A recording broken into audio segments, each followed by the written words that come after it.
What's going on, guys? It's been a minute now, hasn't it? So, we're winding down NHL season, coming into playoffs, you know, making that final run down the stretch. Teams jockeying for position, although the East has been done for a while, and West still got some fighting to do there in that Western Conference. Gonna be good, but today we are gonna look at some Future Watch autos because I was trying to price my Adam Fox Future Watch autos.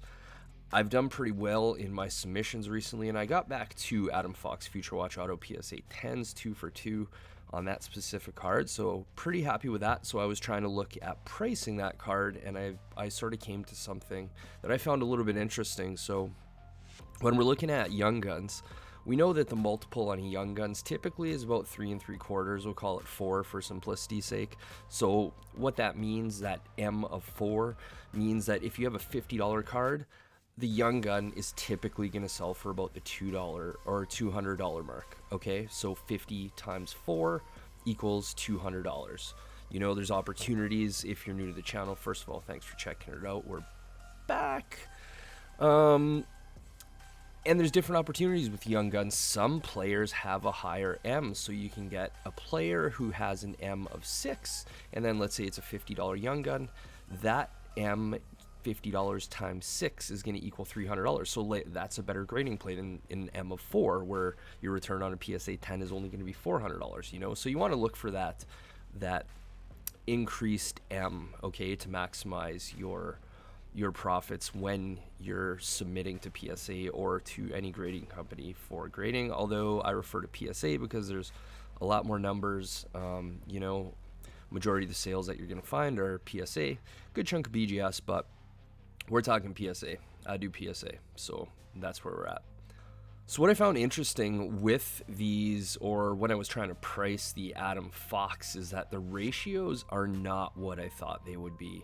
You know, I was expecting to find something that was really similar to Young Guns, being around the 4, maybe around the 3-ish area, but that's not really what I found. So what I did here, and we'll show it in Market Movers. If you want to try out Market Movers, click the link below or use my promo code. It's below in the show notes. Have a look there, and you can try it out for free. It's a great tool, great platform. Guys are great over there. Always working anyways. So let's take a look at some ratios here. So these are raw to PSA 10 ratio. So if we take a look at Cale Makar, his ratio is 3.12. Now I'm using the ending average here, which means the last sale. So these happen to be 10 days apart.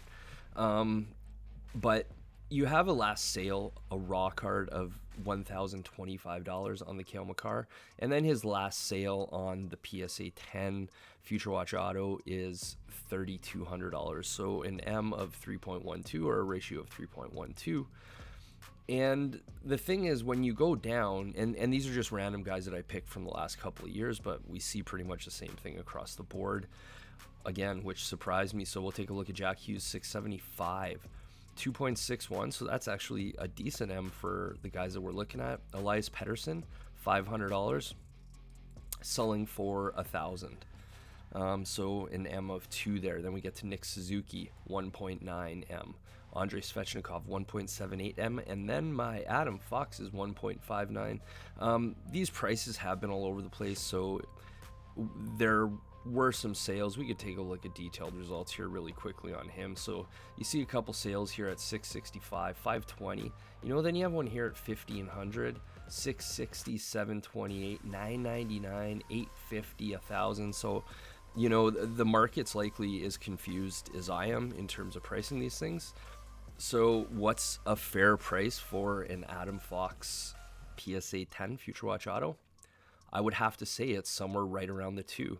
So if his last raw sale was about $417, I would just, you know, using decent reference points, I would put the price of this at about $820. And remember, all of this is in US, guys.